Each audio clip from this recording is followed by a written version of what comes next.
Yes, say.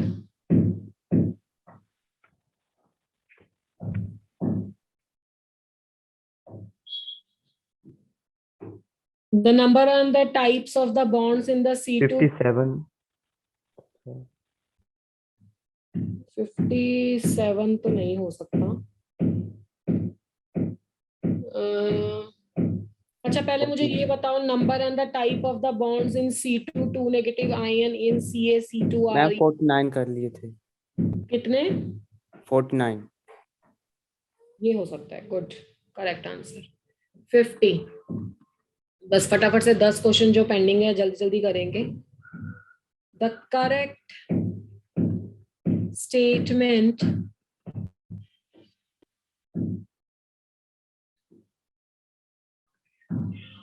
about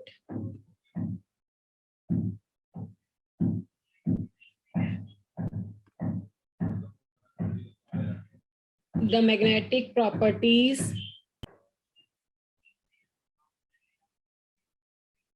of FeCN6 3 negative and FeF6 3 negative is, first है बेटा FeCN6 3 negative is para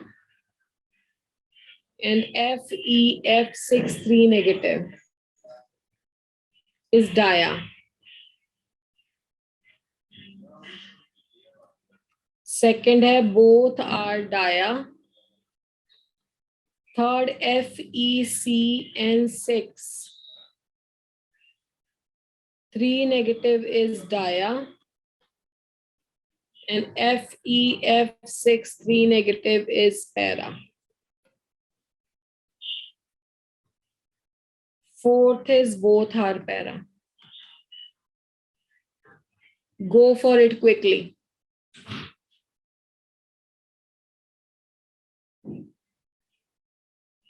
जल्दी से answer दो बेटा, इजी क्वेश्चन है।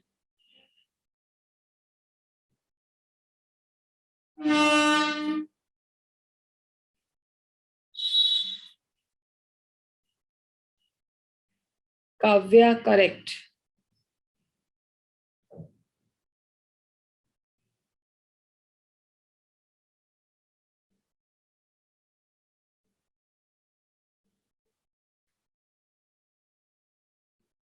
अक्षिता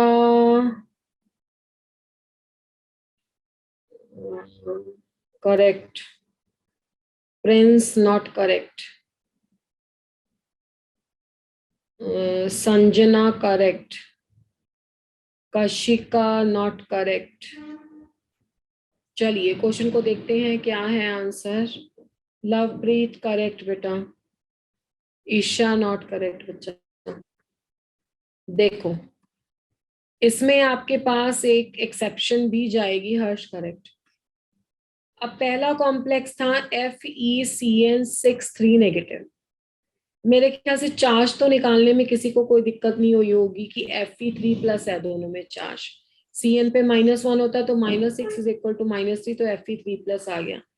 Fe3+ की इलेक्ट्रॉनिक कॉन्फ़िगरेशन होती है 3d5। ठीक है, अब आपके पास लिगेंड कौन सा है? Cn नेगेटिव है। Cn नेगेटिव कैसा लिगेंड होता है बेटा? स्ट्रॉन्ग लिगेंड होता है। ठीक है, तो स्ट्रॉन्ग लिगेंड क्या करता है? Electron pairing. इलेक्ट्रॉन पेयरिंग करता है। अब आ जाओ दूसरे कॉम्प्लेक्स पे। FeF6 3 negative. इसमें भी Fe क्या है? +3 है, तो यानी कि यहाँ पे भी हो जाएगा 3d5। ठीक है, अब आप मुझे बताओ कि whether there would be the pairing और नॉट, ये कौन डिसाइड करता है? कैसे होगा अगर Fe3+ है?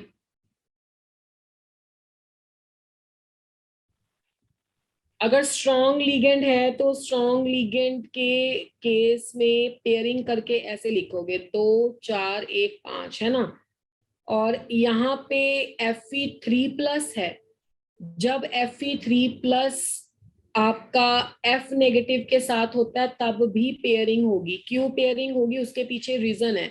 आपको याद होगा कि मैंने कोबाल्ट +3 का अमोनिया के साथ कॉम्प्लेक्स बताया था कि कोबाल्ट +3 अमोनिया के साथ है तो पेयरिंग करो, क्योंकि जब metal high positive oxidation state में होता है तो T2G और EG में गैप ज्यादा होता है, और जब आपका मेटल 2+ लो ऑक्सीडेशन स्टेट में होता है तो आपको पेयरिंग नहीं करनी है, तब आंसर आएगा नो पेयरिंग।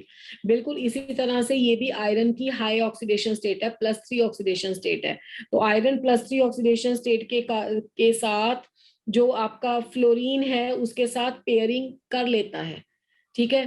तो ये भी आपका क्या होगा, कुछ एक अनपेयर्ड इलेक्ट्रॉन रखेगा, ये भी अनपेयर्ड इलेक्ट्रॉन रखेगा, तो both are para, this is a correct. और वैसे भी डाया वाला आंसर तो कभी आ ही नहीं सकता था, अगर आपने मान लो इसके 5 इलेक्ट्रॉन अनपेयर्ड भी लिख दिए तब भी पैरा है, अगर इसको पेयर आप कर दिया तब भी पैरा है। तो how you people are giving the answer dia और नॉट। डाया तब डाया होता है जब सारे पेयर्ड हैं, एक भी अनपेयर्ड ना हो। अगर एक भी इलेक्ट्रॉन अनपेयर्ड है तो आंसर तो पैरा ही आना है, तो 5 में सारे पेयर कैसे बना सकते हो तुम, तो आंसर तो बोथ आर पैरा ही आएगा। यस और no. Yes ma'am. Yes ma'am. ऐसे ही किया था जिन बच्चों ने किया है। Yes ma'am. तो इसके साथ हमारा इनऑर्गेनिक और फिजिकल वाला पोर्शन जो है वो कंप्लीट है। उसके बाद 51 नंबर चेक कर लेते हैं। 51 नंबर है, ये आपका मतलब पुराना पेपर है, जैसे कोई इस ईयर का पेपर है। अब लेटेस्ट वाला तो आपको पता है ना कि क्या सिस्टम आता है, लास्ट वाले 10 आपके न्यूमेरिकल आंसर टाइप आते हैं। डू यू नो दिस ना? Yes ma'am. Everybody is aware of this fact. तो इसलिए इसमें 51 वाले पोर्शन में ऑर्गेनिक दी हुई है। आजकल जो पेपर आ रहे हैं उसमें पहले ऑर्गेनिक होती है, मतलब जो भी आपका है विदाउट कैलकुलेशन वाला या NAT टाइप नहीं है वो पहले आते हैं, तो इट हार्डली मैटर्स। कैसे भी भाई 30 सवाल लिखे हो तुम्हें आने चाहिए। क्वेश्चन है इसमें 3 नेमिंग रिएक्शन के बारे में नॉलेज होगी आपको। Which one of the following reaction, which one of the following reaction will not result in formation of carbon carbon bond. कौन सा ऐसा रिएक्शन है जिसमें CC बॉन्ड नहीं बनता प्रोडक्ट में? पहले रिएक्शन का नाम है रीमर टीमन रिएक्शन, दूसरे रिएक्शन का नाम है Friedel craft reaction,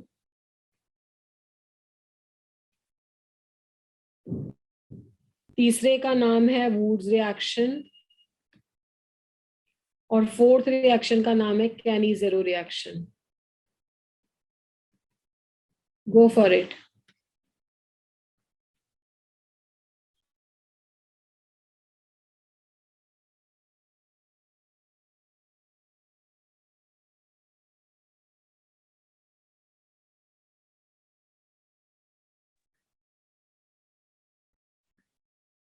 Prince, it is correct.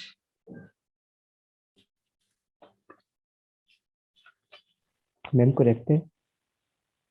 Correct है, एब्सोल्युटली करेक्ट।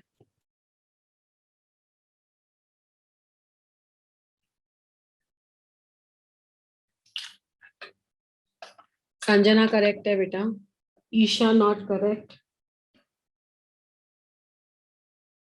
इतना टाइम नहीं लगाना है। Kaushik Guleria not correct. Hemant correct. Akshita correct. Lovepreet correct.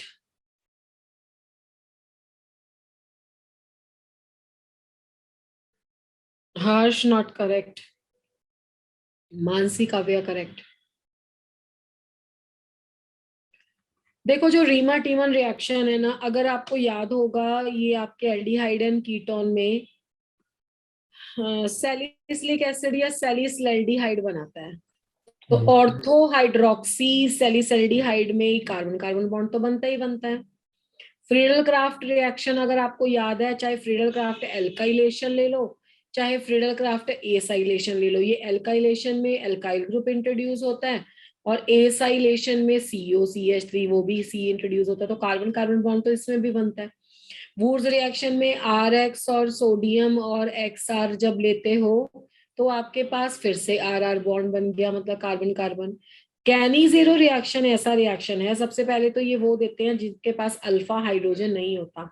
आपको याद है ना, पता है ना कि एल्डोल कंडेंसेशन क्या होता है? अभी तो आपको एग्जाम लिखने जाना है, तो ये मस्ट यस बी। मैम। तो बेटा जब ये कार्बोनिल ग्रुप है ना, इस कार्बोनिल ग्रुप के साथ अगर कोई कार्बन अटैच नहीं है तो इसका मतलब है वो अल्फा कार्बन नहीं है। अल्फा कार्बन नहीं है तो ऑब्वियसली अल्फा हाइड्रोजन भी नहीं होगा। तो फॉर्मेल्डिहाइड या बेंजेल्डिहाइड ऐसे कंपाउंड्स हैं जिनके बीच में अल्फा हाइड्रोजन एटम प्रेजेंट नहीं है। तो जो फॉर्मेल्डिहाइड के अगर मैंने 2 मोल ले लिए और मान लो बेस की प्रेजेंस में रिएक्शन कर दिया, तो ये सेल्फ ऑक्सीडेशन और रिडक्शन का रिएक्शन है। एक तो आपके पास एसिड बन जाएगा और एक बन जाएगा अल्कोहल। जब एसिड बनेगा वो सॉल्ट बनेगा, HCOO।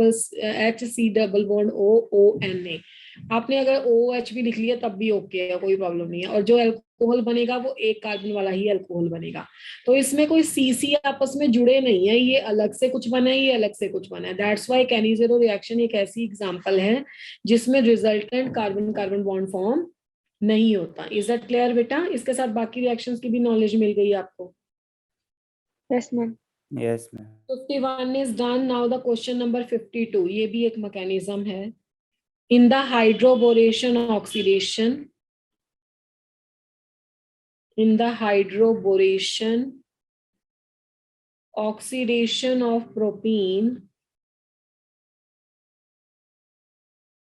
with diborane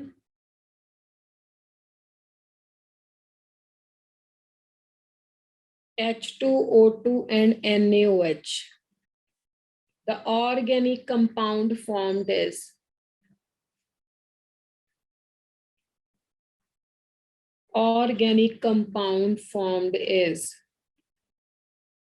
the one is CH3CH2OH, the second is CH3CHOH and CH3, third is CH3CH2CH2OH, the fourth is CH3 thrice COH।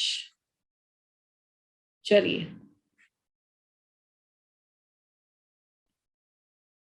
Kavya correct. First जो आपने सेंड किया है वो करेक्ट नहीं है, शायद वो पिछले क्वेश्चन का था। जो अभी सेंड किया है वो यस मैम। वो ठीक है बेटा।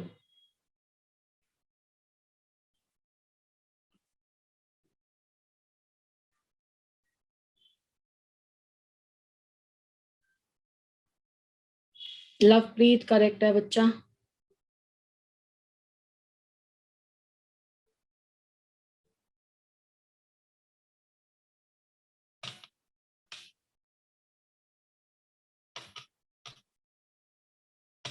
Anjana not correct, Mansi correct, Isha not correct, Akshata correct, Kaushik Guleria correct. चलिए अब इसमें हाइड्रोबोरेशन ऑक्सीडेशन डाइबोरेन का ये अल्कोहल का रिएक्शन है। अगर आपको याद हो तो अल्कोहल के प्रोडक्ट बन रहे हैं तो पता लग ही गया होगा कि अल्कोहल का रिएक्शन है। हाइड्रोबोरेशन ऑक्सीडेशन रिएक्शन में क्या होता है ना कि सबसे पहले आप लेते हो एक प्रोपीन, जैसे कि इस क्वेश्चन में बोला है। डाइबोरेन मैंने पहले भी बोला था कि B2H6 वीक है क्योंकि इसमें बनाना बॉन्ड होता है। तो B2H6 के रिएक्शन का मतलब है कि इसमें से डाइबोरेन में से बोरेन रिएक्ट करेगा। तो we are having the BH3 basically. और BH3 के बारे में भी जानना इंपॉर्टेंट है।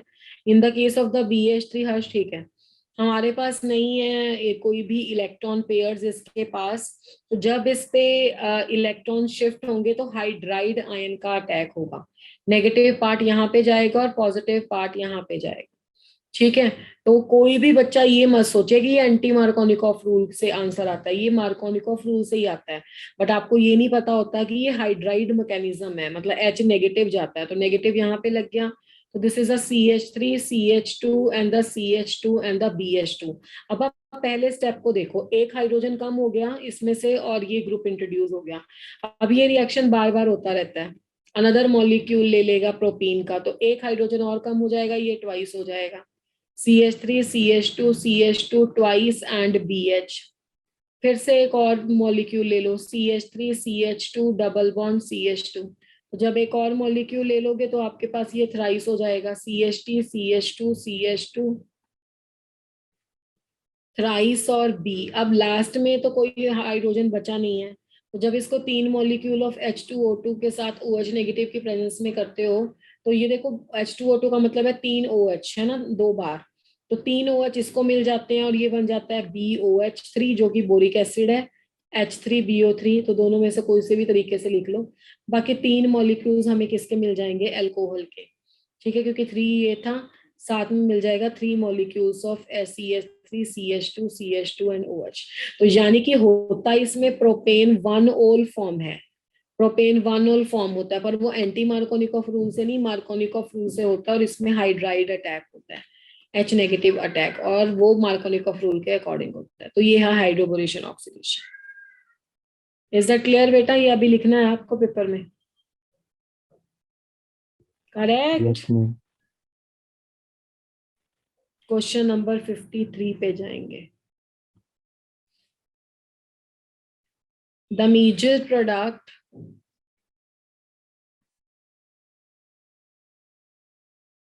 of the reaction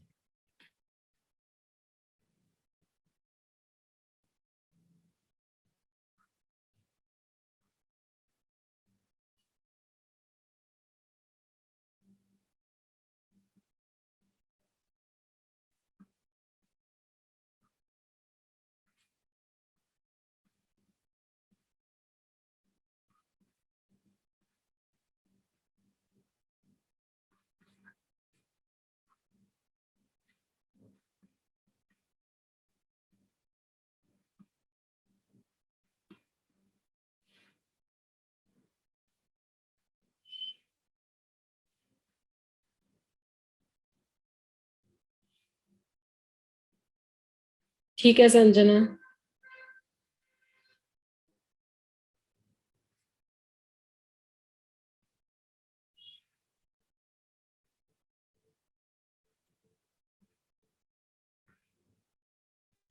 चलिए, go for it.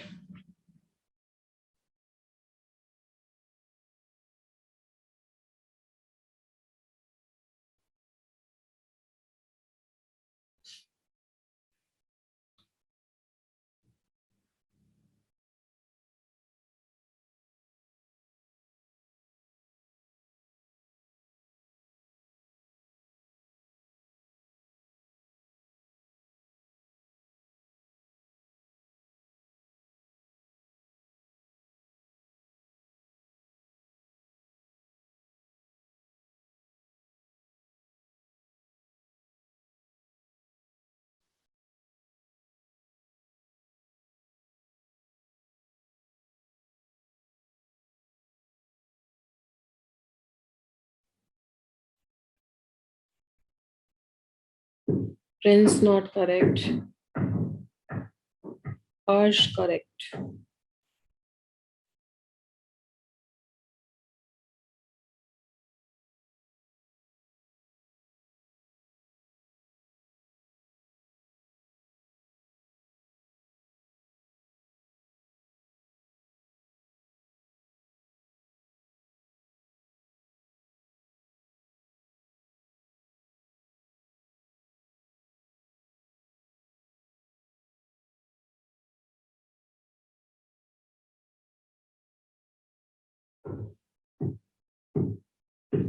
Sanjana not correct, Isha correct,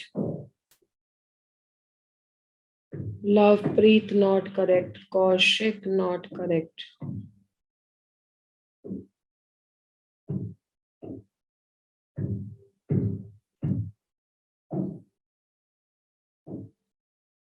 Munisha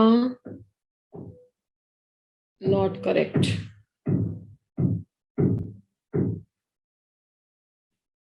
चलिए देखिए, NaNO2 और सल्फ्यूरिक एसिड बेसिकली डाईएजोटाइजेशन करते हैं, आपको पता होगा। मतलब इसमें जैसे बेंजीन में BDC बनता था ना, NH2 ग्रुप, जब भी ये रिएजेंट आप देखो ना, वो N2+ में कन्वर्ट हो जाता है, ये याद रखना। तो सबसे पहले जो बनता है ना इसमें, सबसे पहले ये बनता है इसमें N2+। कम हमेशा जब भी NaNO2 लिखा हो, और OH, ठीक है, ये दिया हुआ था। अब N2+ तो हाईली अनस्टेबल है, तो वो यहाँ से नाइट्रोजन निकाल देगा, तो नाइट्रोजन गैस रिलीज हो गई। अब हमारे यहाँ पे इस कार्बन पे आ गया पॉजिटिव चार्ज, ठीक है, ये पॉजिटिव चार्ज आ गया, और यहाँ पे आ गया हमारे पास SaOH। अब आप सबको पता है कि यहाँ पे 1,2 एल्काइल शिफ्ट होगी, ये एल्काइल ग्रुप यहाँ पे आ जाएगा, तो जब ये एल्काइल ग्रुप यहाँ पे आ जाएगा तो यहाँ पे तो 3 एल्काइल ग्रुप हो गए।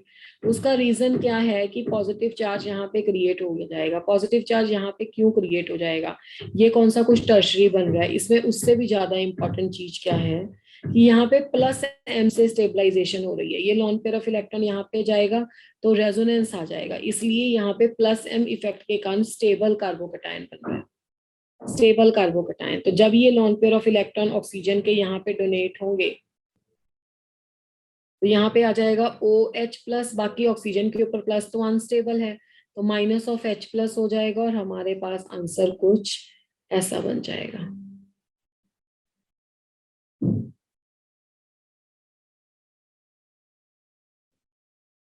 ठीक है, जो ऑप्शन बी है, सॉरी नॉट ए, तो ए जिन बच्चों ने सेंड किया है बाय मिस्टेक मेरे से बोला गया है करेक्ट है, बी इज अ करेक्ट। तो जिन बच्चों ने बी भेजा है, क्योंकि क्वेश्चन सॉल्व करने पे पता लगता है ना, तो जिन बच्चों ने बी भेजा है they are absolutely correct.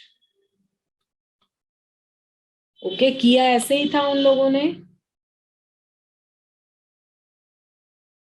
Class में से किसी बच्चे ने ऐसे क्वेश्चन सॉल्व किया था या नहीं किया था? नहीं किया था, इसका मतलब है अभी समझ में आ गया आप लोगों को? Yes ma'am. Yes, ma'am. Okay ji, good. तो can I shift the slide? Yes.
चलिए,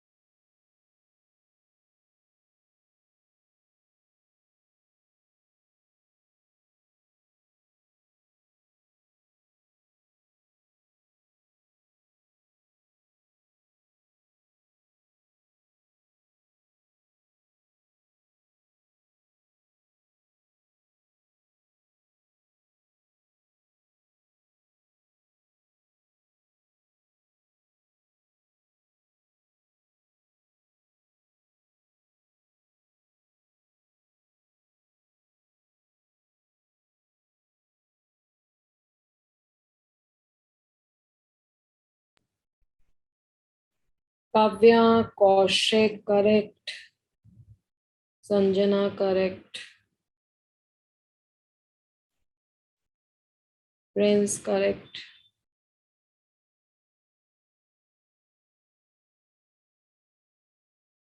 Aryan not correct. Anjana not correct. Isha not correct. Munisha correct. Harsh not correct. देखो बेटा, इसमें वो पूछ रहे हैं सी एक्स की बॉन्ड लेंथ। अगर ये क्वेश्चन डाइपोल मूवमेंट का होता तो एनसीईआरटी में इसका डाटा भी मेंशन्ड है। डाइपोल मूवमेंट दो चीजों का प्रोडक्ट होती है, charge and the distance of separation. तो पोलैरिटी देखी जाए तो सी एफ की सबसे ज्यादा होती है। आरुषि करेक्ट। ठीक है, तो सी एक्स की पोलैरिटी सबसे ज्यादा होती है सी एफ की, तो वो सबसे ज्यादा पोलर है। पर सी सी एल की बॉन्ड लेंथ इतनी ज्यादा आ जाती है कि वो उससे इसको ओवरकम कर देती है। Amit not correct. तो डाइपोल मूवमेंट पूछी जाए तो सी सी एल फर्स्ट आ जाता है, उसके बाद सी एफ आता है। बट ये क्वेश्चन तो इतना कॉम्प्लिकेटेड था ही नहीं, ये तो सिर्फ बॉन्ड लेंथ का क्वेश्चन है। जितना बड़ा एटम होगा उसको होल्ड करने के लिए उतना लंबा बॉन्ड होगा, उतना वीक बॉन्ड होगा। सबको पता है सी आई सबसे लंबा बॉन्ड है, वीक बॉन्ड है, और आई नेगेटिव गुड लिविंग ग्रुप है। फिर सी बी आर, ठीक है, फिर उसके बाद सी सी एल और लास्ट में सी एफ। तो B was a correct option, इसमें तो कोई डाउट ही नहीं है। ठीक है,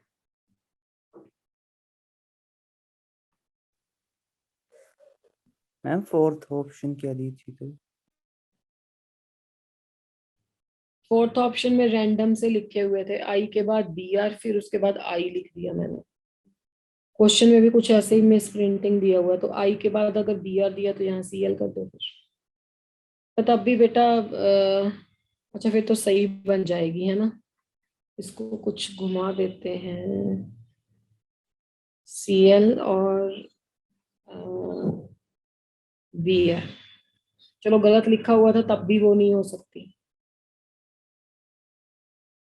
डन दिस वन, चलें आगे। यस। ये ऑप्शन ना क्वेश्चन में भी गलत दी हुई है मेरे पास, प्रिंटिंग में दो जगह लिखा हुआ था। चलिए 55 number, good question. Allyl phenyl ether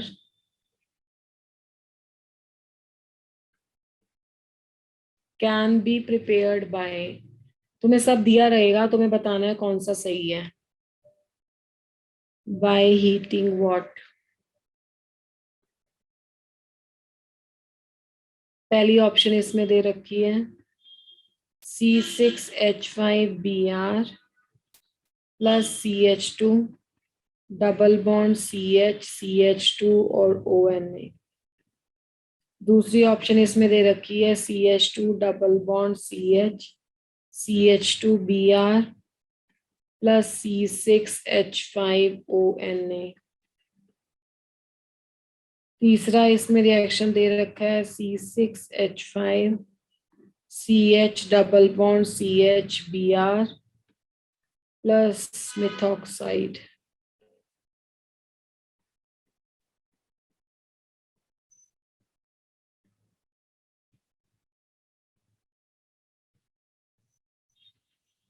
ठीक है, ये हमारे पास चार ऑप्शंस हैं, go for this.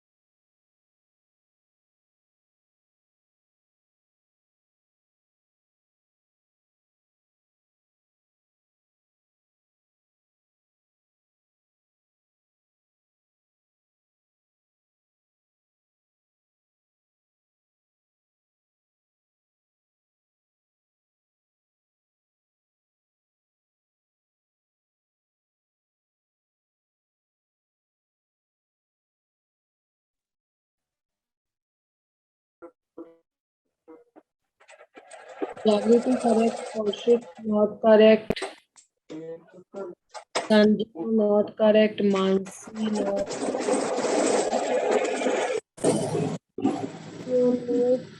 Lovepreet correct,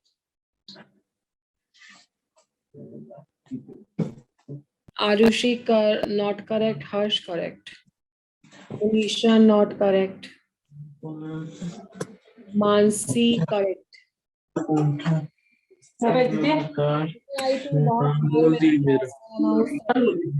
machine चला गया।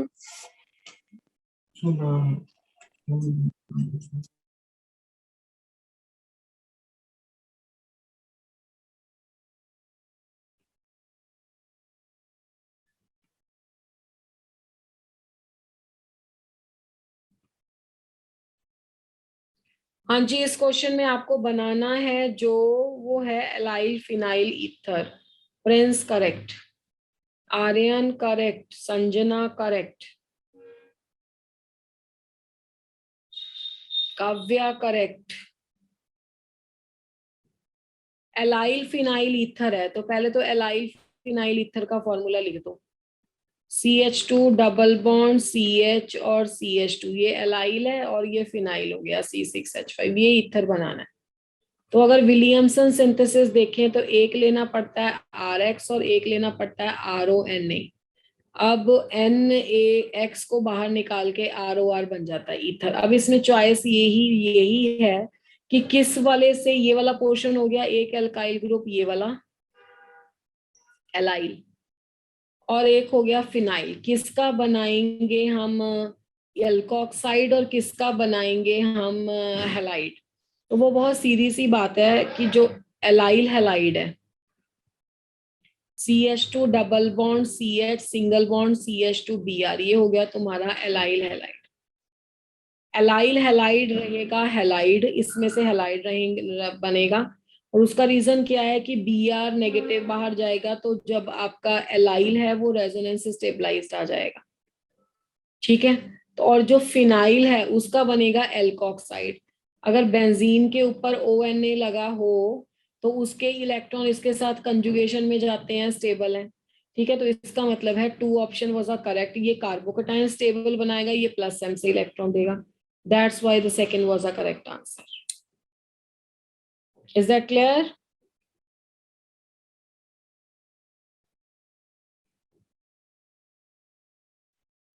Is that clear? Yes. Yes ma'am. चलिए नेक्स्ट पे चलते हैं, 56 पे।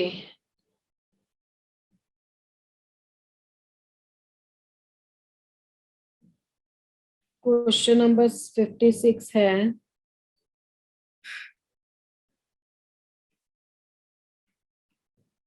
in the nucleophilic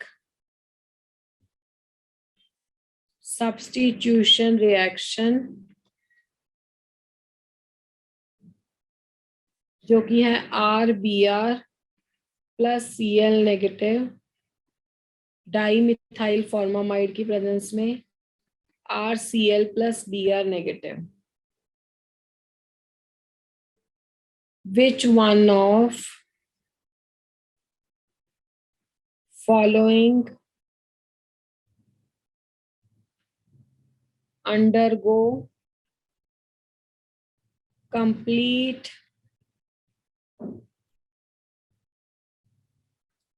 inversion of configuration?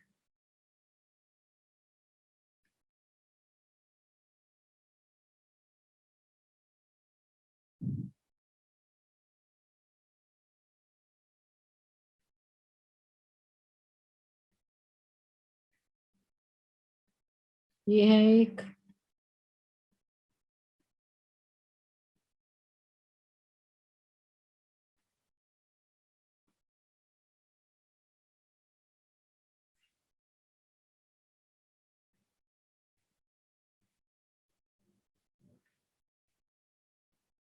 this is, and the last one is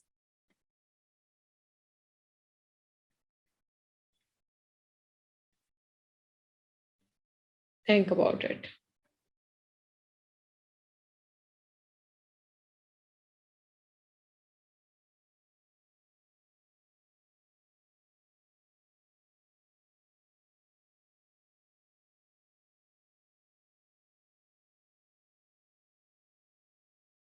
ma'am एक बार क्वेश्चन रिपीट कर दोगे? क्वेश्चन में पूछा है कि अगर न्यूक्लियोफिलिक सब्स्टिट्यूशन रिएक्शन होता है ना, तो किस केस में इन्वर्जन ऑफ कॉन्फ़िगरेशन आता है। स्टीरियोकेमिस्ट्री में हम पढ़ते हैं ना, डेसिमाइजेशन आता है या इन्वर्जन ऑफ कॉन्फ़िगरेशन होता है। तो बेसिकली मैं आपको हिंट दे देती हूँ कि किसमें SN2 होता है। जिसमें SN2 होता है ना उसमें इन्वर्जन आता है हमेशा, जिसमें SN1 होता है उसमें रिटेंशन आता है। तो आपको ढूंढना है कि इन्वर्जन किसमें होता है, यानी कि SN2 किसमें होगा, ये क्वेश्चन है।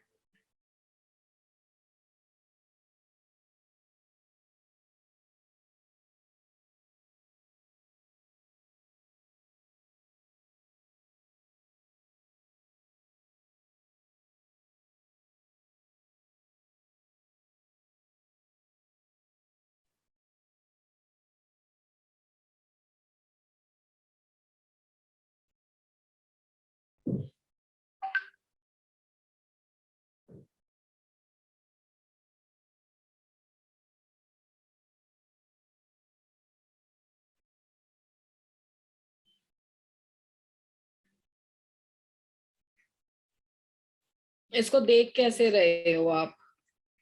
जैसे ये बेंजीन रिंग है, इसके ऊपर C लगा हुआ है जिसके साथ एक H है, एक Br है और फिर से बेंजीन रिंग है। ठीक है, ये ऑप्शन हो गई। बी ऑप्शन में क्या है कि एक बेंजीन रिंग है, उसके साथ C के साथ एक H है, एक CH3 है और एक Br है, ये हो गया। उसके बाद तीसरी ऑप्शन में क्या है, एक बेंजीन रिंग है, फिर उसके बाद C के साथ एक H है, फिर एक C6H5 है और एक इसमें लगा हुआ है, एक कलर चेंज कर देते हैं, Br। और लास्ट वाली ऑप्शन में क्या है, फोर्थ में एक हमारे पास बेंजीन रिंग हो गया, उसके पास एक CH3 लगा हुआ है, एक C6H5 लगा हुआ है और एक Br लगा हुआ है। किस केस में वो कह रहा है कि SN2 रिएक्शन होगा, यानी कि इन्वर्जन ऑफ द कॉन्फ़िगरेशन आएगा। अच्छा जी, अपने हिसाब से बी आंसर दे रहे हो आप, कैसे? Let's check it out. कैसे पता लगाएंगे? अगर SN1 रिएक्शन होता तो हम कार्बोकटाइन की स्टेबिलिटी देखते। SN2 रिएक्शन के लिए ये वाले कार्बन से के साथ हैलोजन अटैच है, ये कार्बन की नेचर क्या है, 2 कार्बन से जुड़ा हुआ है, यानी कि ये 2 डिग्री है। ये ऑप्शन 1 की बात हो रही है। ऑप्शन 2 में ये कार्बन एक कार्बन के साथ जुड़ा हुआ है और 2, ये भी 2 से जुड़ा हुआ है, ठीक है, 2 डिग्री है। ऑप्शन 3 की बात हो रही है तो एक से जुड़ा हुआ है पर वो फिनाइल रिंग है, और एक ये भी 2 डिग्री है। और यहाँ से देखा जाए तो ये एक इससे जुड़ा हुआ, एक इससे, ये 3 डिग्री है। तो अभी तक जो ऑप्शन एलिमिनेट हुआ तो 4 तो नहीं हो सकता, क्योंकि फोर्थ ऑप्शन में 3 डिग्री और 3 डिग्री कार्बोकटाइन स्टेबल बनता है। बाकी बचे हमारे पास 3 ऑप्शन जिसमें 2 डिग्री बनता है, उसमें से आप कैसे पता लगाओगे? हाँ जी, कैसे पता लगाएंगे कि SN2 रिएक्शन होगा? How you will check out from these option? कैसे पता आपको सेकंड में होगा और फर्स्ट में नहीं होगा? Who can explain? फोर्थ में इसलिए नहीं होगा क्योंकि फोर्थ में 3 डिग्री बनता है और 3 डिग्री कार्बोकटाइन ज्यादा स्टेबल बनता है। जब कार्बोकटाइन की बात होगी तो रिएक्शन हमेशा SN1 में जाएगा। और 1 2 3 में से कैसे छांटा तुमने? तुम्हें कैसे पता कि 2 इज द करेक्ट ऑप्शन? बताओ। जो ऑप्शन बी है मैम, मतलब उसमें ब्रोमीन जो है प्राइमरी कार्बन एटम के साथ अटैच है, तो नहीं, सब ये वाला कार्बन, एक कार्बन इसके साथ अटैच है, एक उसके साथ, तो प्राइमरी वाला तो पहले ही मैंने रूल आउट कर दिया, ये सब सेकेंडरी है, कोई भी प्राइमरी नहीं है। ये कार्बन जिसके साथ हैलोजन अटैच है, ये आगे एक कार्बन और एक कार्बन, ये तो प्राइमरी कैसे होगा? ये 2 डिग्री है। इसका मतलब है कैसे दे रहे हो तुम आंसर? मैं बार बार बोल रही हूँ, ईमानदारी रखो अपने आंसर में। बाकी की 2 जो ऑप्शन में है उसमें C6H5 प्रेजेंट है। C6H5 में जब कार्बोकटाइन बनता है तो ये यहाँ पे भी रेजोनेंस स्टेबलाइज्ड है, यहाँ पे भी रेजोनेंस स्टेबलाइज्ड है, हाईली रेजोनेंस स्टेबलाइज्ड है, तो कार्बोकटाइन बनेगा। यहाँ पे भी फिनाइल ग्रुप है, तो जब कार्बोकटाइन बनता है तो इसके साथ भी रेजोनेंस, इसके साथ भी रेजोनेंस। यहाँ पे कार्बोकटाइन कहीं पे भी रेजोनेंस से स्टेबलाइजेशन नहीं हो रहा है या कम स्टेबलाइज हो रहा है, इसलिए ये वाला रिएक्शन कार्बोकटाइन नहीं बनाएगा और SN2 से जाएगा और बैक प्रोडक्ट देगा। मतलब Br अगर इस साइड पे है तो दूसरी साइड से आपका न्यूक्लियोफाइल आएगा, and as a result of all this you are getting the answer as a inversion of the react product. जब आपको क्वेश्चन करे पे वो लॉजिक ही नहीं समझ में आया तो ये क्वेश्चन तो बेटा वैसे ही नहीं रिपीट होना। आपको बस कॉन्सेप्ट सीखने हैं, कॉन्सेप्ट से ऐसे क्वेश्चंस लगेंगे। फोर्थ ऑप्शन इसलिए एलिमिनेट हुई कि वो 3 डिग्री बताता है और 3 डिग्री कार्बोकटाइन स्टेबल है, 1 और 3 ऑप्शन इसलिए एलिमिनेट हुई क्योंकि उसमें C6H5 दो हैं और दोनों के साथ रेजोनेंस स्टेबलाइजेशन आ जाएगा कार्बोकेटाइन, वो भी स्टेबल है। सेकंड ऑप्शन में कार्बोकेटाइन स्टेबलाइज नहीं हो रहा है कहीं से भी, इसलिए वो नहीं बनेगा और वो SN1 से नहीं 2 से जाएगा। Is that clear? Yes ma'am.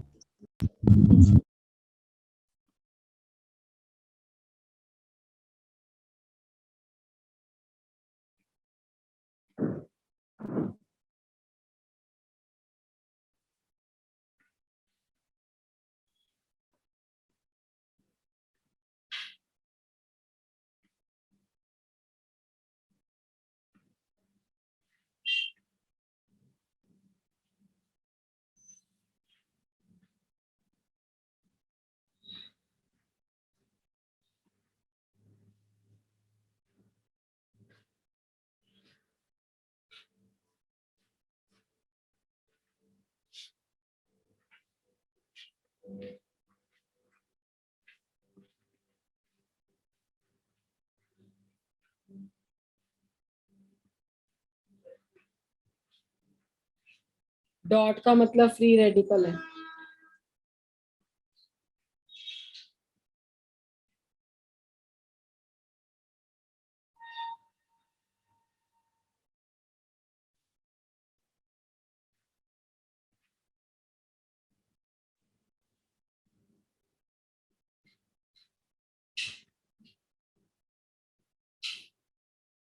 चलिए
Kaushik not correct, Sanjana correct, Lovepreet correct, Harsh not correct, Prince not correct, Akshita correct, Aryan not correct.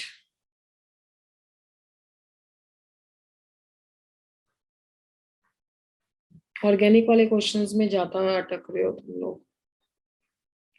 देखो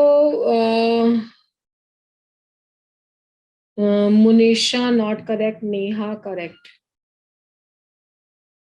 Kavya not correct, Mansi correct. चलिए एनी हाउ, उसने पूछा है A is more stable than B कहाँ पे होगा। पहले तो सबकी स्टेबिलिटी चेक कर लो।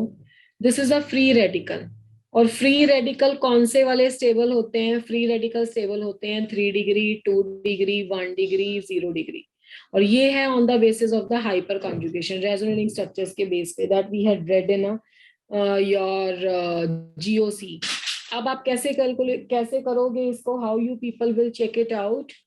अब यहाँ पे ये फ्री रेडिकल है और यहाँ पे ये फ्री रेडिकल है, तो इसकी हाइपर कॉन्जुगेटिंग स्ट्रक्चर्स देख लो। अब इसके साथ एक ये अल्फा हो गया ना, इसके साथ एक ये कार्बन है जिसके साथ आगे 2 हाइड्रोजन लगे हुए हैं, और ये वाले के साथ एक ये कार्बन है जहाँ पे आगे 2 हाइड्रोजन लगे हुए हैं, और इसको यहाँ से भी मिल सकता है। तो इसमें A is more stable than B वाली कोई कहानी नहीं है। पहले मैं आपको करेक्ट ऑप्शन फोर्थ वाली बता देती हूँ। ये ऑप्शन तो देखते ही दिख जानी चाहिए थी कि 3 फिनाइल ग्रुप है रेजोनेंस शो करने के लिए, 3 फिनाइल ग्रुप्स में रेजोनेंस होगा। ठीक है, अब रेजोनेंस कैसे होगा एक झलक देख लो उसकी। एक ये बॉन्ड टूटेगा, एक ये डालेगा, एक ये डालेगा और यहाँ पे बन जाएगा डबल बॉन्ड और यहाँ पे आ जाएगा। फिर आगे ये टूटेगा, यहाँ पे आ जाएगा बॉन्ड, यहाँ पे फ्री रेडिकल आ जाएगा। तो यहाँ पे तो एक्सेप्शनल स्टेबिलिटी है और यहाँ पे 3 डिग्री है। अब 3 डिग्री जो आपका कार्बोकेटाइन फ्री रेडिकल है, 3 डिग्री फ्री रेडिकल क्यों स्टेबल है? 3 जैसे मैंने यहाँ पे भी लिखा है 3 डिग्री फ्री रेडिकल स्टेबल है HC से, हाइपर कंजुगेशन से। पर यहाँ पे हो रहा है मीजोमेरिक इफेक्ट। और किसकी प्रायोरिटी ज्यादा होती है बताओ मुझे? न्यूक्लियोमेरिक। मीजोमेरिक इफेक्ट की। तो इसकी प्रायोरिटी ज्यादा है, इसलिए ए ज्यादा स्टेबल है इन कंपैरिजन टू बी। बाकियों में तो चेक करना ही नहीं है क्योंकि ये दोनों सभी सभी में HC है। इसमें भी HC है, इसमें भी HC, हर जगह HC है। ये एक इकलौता ऐसे था जिसमें एक जगह मीजोमेरिक इफेक्ट है और एक जगह क्या है, हाइपर कॉन्जुगेशन है। तो इसलिए ट्राइफिनाइल वाला फ्री रेडिकल ज्यादा स्टेबल है। 58 नंबर, 58 नंबर बस जिसको आता है उसके लिए आसान है क्योंकि पॉलीमर का क्वेश्चन है। If you know the formula then you can do the structure of the some important polymers are given which one represent Buna S? Buna S पहली ऑप्शन है ये polymer,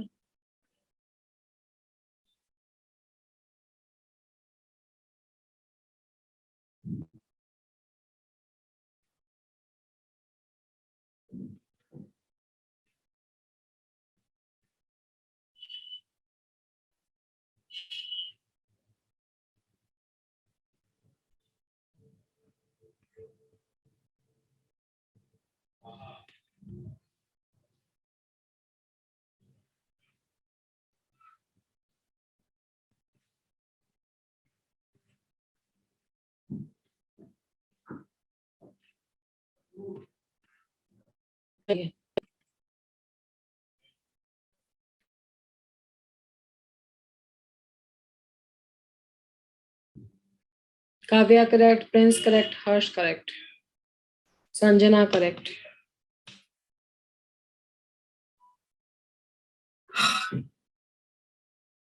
Akshita correct,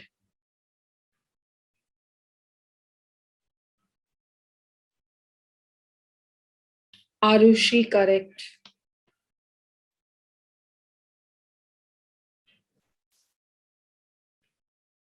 everybody is giving a correct answer because it is a direct question. Buna S में ना जो ये जो BU है ना, मानसी करेक्ट, वो 1,3 ब्यूटाडाइईन है, पता है ना तुम्हें?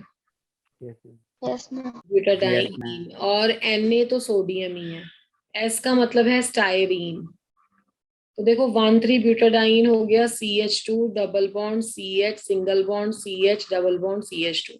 इसके एन मॉलिक्यूल्स हो गए। स्टाइरिन क्या होता है कि बेंजीन रिंग के ऊपर CH डबल बॉन्ड CH2। ये तो जब ये आपस में मिक्स होंगे तो एक क्या रूल है पॉलीमराइजेशन का कि जहां पे सिंगल है वहां पे डबल कर दो, डबल है सिंगल कर दो और आपस में जोड़ दो। ये यहाँ आ जाएगा, ये यहाँ आ जाएगा और ये यहाँ आ जाएगा, ये कनेक्ट हो जाएगा। तो ये कुछ ऐसे बनेगा CH2 CH यहाँ पे नहीं था, डबल कर दो, यहाँ पे सिंगल ही रहेगा। और इसको ना इसने ऐसे लिखा हुआ है CH सिंगल बॉन्ड CH2 और इसके नीचे लगाया हुआ है C6H5, वो आपने पहचान ही लिया था। तो ऐसे करके लिखा हुआ है। तो दिस इज द बुना एस। ठीक है, रबड़, पलक not correct.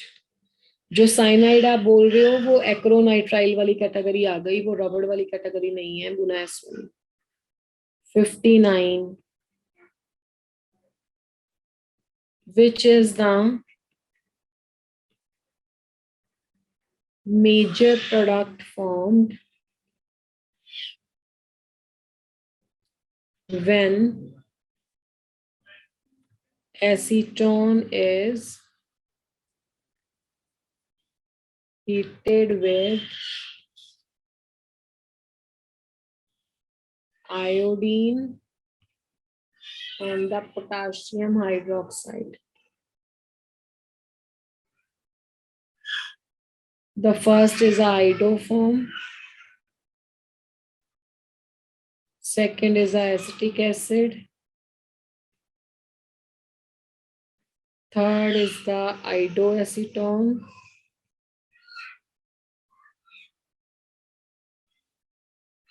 Fourth is acetophenone. चलिए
Kaushik correct, Aryan not correct,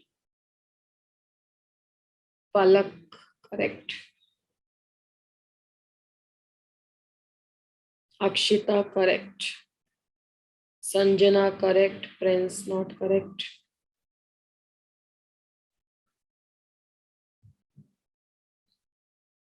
So this was a quite easy question. बेटा इस रिएक्शन का तो नाम ही हेलोफॉर्म टेस्ट है. कार्बोनिल कंपाउंड अभी आप पढ़ के जा रहे हो पेपर के लिए. तो हेलोफॉर्म टेस्ट क्या होता है? हेलोफॉर्म टेस्ट बेसिकली आपके लिए होता है मिथाइल कीटोन के लिए. अब जैसे एसीटोन तो एक मिथाइल कीटोन था. अगर आप इसको, उसने तो बोल भी दिया है कि आयोडीन के साथ करो और NaOH ले लो या KOH ले लो, किसी के साथ भी हो सकता है. तो आपके पास आइडोफॉर्म बनता है CHI3. तो दिस इज आइडोफॉर्म टेस्ट. जो मिथाइल कीटोन है वो ये टेस्ट देते हैं, जो नॉन मिथाइल कीटोन है वो ये टेस्ट नहीं देते. जैसे ये देखो, ये नॉन मिथाइल कीटोन है, मतलब कीटोन के किसी भी साइड पे मिथाइल ग्रुप नहीं है, इथाइल या प्रोपाइल ग्रुप्स हैं. तो ये आइडोफॉर्म में कोई रिएक्शन नहीं देगा. मतलब KOH लगा दिया तो इसका आंसर आएगा no reaction. This is one of the very important test, haloform reaction, in order to distinguish between the methyl ketone from the rest of the ketones. And Harsh correct. Is that clear? Yes, ma'am. Now the last question of the paper.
Go for it.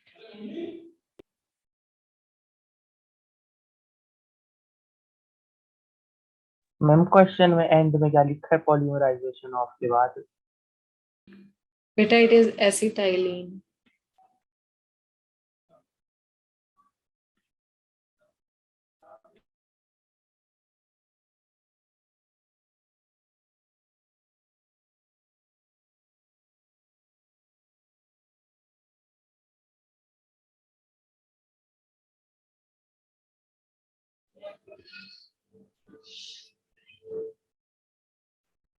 Prince, not correct.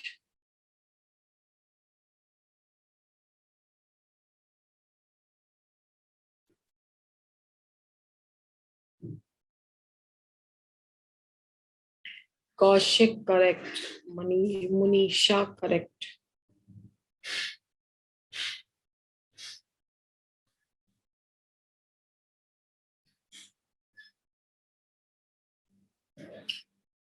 चलिए, any how, अब alkyne ले रहे हो तुम, है ना, ये ले रहे हो, इसका नाम क्या है? एसिटाइलीन या एसिटिलीन बोलते हैं इसे।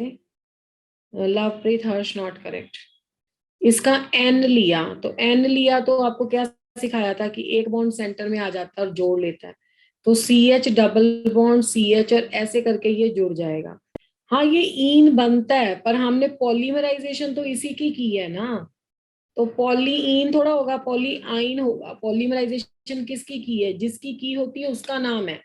पॉलीविनाइल क्लोराइड होता है ना, मतलब विनाइल क्लोराइड की पॉलीमराइजेशन की है। तो आप कंफ्यूज हो रहे हो कि प्रोडक्ट है या लेना है या रिएक्टेंट लेना है। That's why the correct answer is the one, polyyne, ना कि पॉलीइन। Okay, Yes, ma'am. के साथ हमने एक पेपर सॉल्व कर लिया है, और इसमें एटलीस्ट आप लोगों ने जो चैप्टर्स नहीं भी किए हैं, और भी बहुत सारे करेंगे पेपर्स, उनको भी देख लिया है कि कैसे कैसे क्या होता है। आपको नहीं लग रहा है कि क्वेश्चन सॉल्व करने से ज्यादा नॉलेज मिल रही है कि हाँ, Yes. इसमें ये लगना था, Yes, ma'am. था।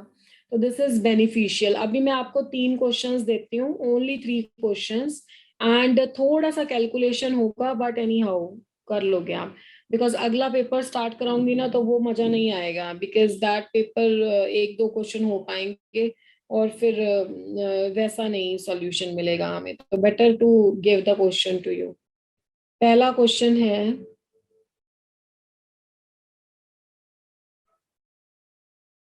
देखो मुझे तो 3 देने हैं, आप तुम कितनी स्पीड से कर पाते हो ये तुम्हें देखना है। Upon heating a liter of M/2 HCl solution, 2.675 gram of HCl is lost due to evaporation.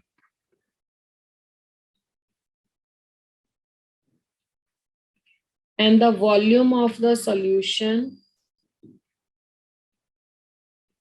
shrinks to 750 ml. Then molarity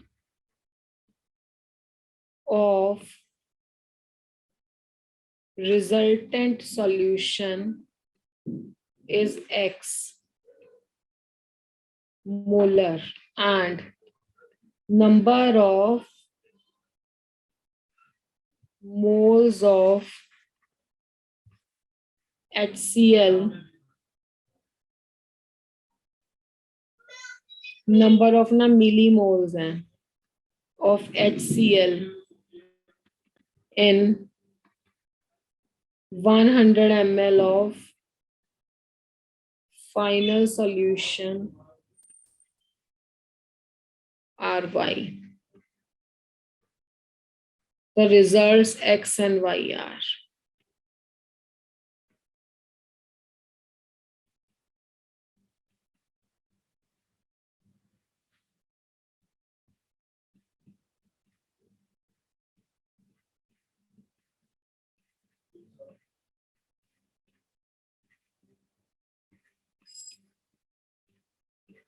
चलिए,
Not received any answer till now.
What happened? क्या हो गया भाई?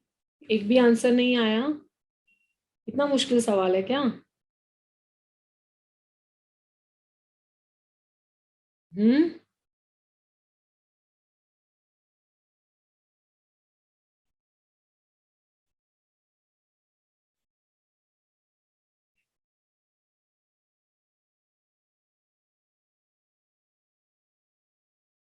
संजना ईशा करेक्ट.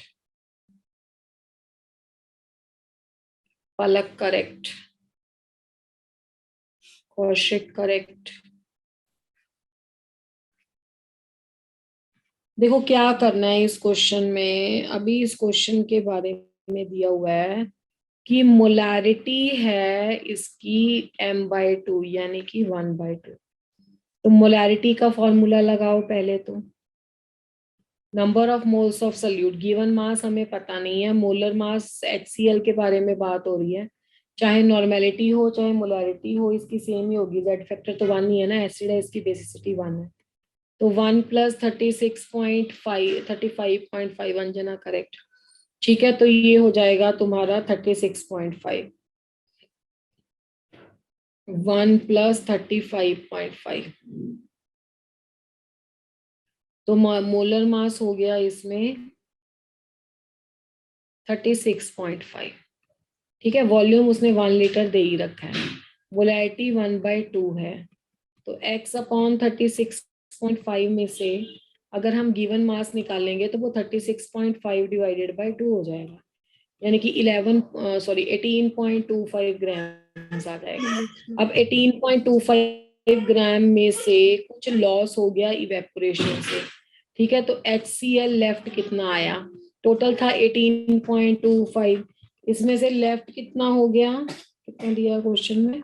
2.675. 2.675. इसमें माइनस करो तो कितना आता है? 15.575. हाँ, 15.575 ग्राम. बस उसके बाद तो कुछ बचा ही नहीं बच्चा. मोलैरिटी निकाल दो अब. मोलैरिटी हो गई 15.575 / 36.5. वॉल्यूम कह रहा है 750 पे श्रिंक हो गया. वो क्या दिक्कत है, 750 लगा दो. फिर डिवाइड मल्टीप्लाइड बाय 1000 करना पड़ेगा. तो इससे जो आपका आंसर आता है वो मेरे ख्याल से आता है, कहाँ गया क्वेश्चन, 0.529 मोलर. आगे तो उसके बाद का तो काम ही बहुत आसान था, मिली मोल निकालने थे. मिली मोल्स इन 100 ml. जब मोलैरिटी पता लग गई तो मोल्स कैसे निकालते हैं? Molarity into volume. मोलैरिटी 0.529 है, ये कैपिटल M है, और उसके बाद मल्टीप्लाई कर देना 100 से, तो आंसर आ गया 52.9. ठीक है, तो एक को x बोला है उसने मोलैरिटी को, एक को y बोला है, तो जो मिली मोल्स हैं वो 52.9 मिली मोल है. मिली इसलिए बोलते हैं क्योंकि 100 ml था, और दूसरा हो गया आपका मोलैरिटी. मुश्किल था क्या? No ma'am. मोलैरिटी की डेफिनेशन लगी, बस क्वेश्चन को लंबा खींचा हुआ, और तो कुछ भी नहीं है. इज इट क्लियर और नॉट?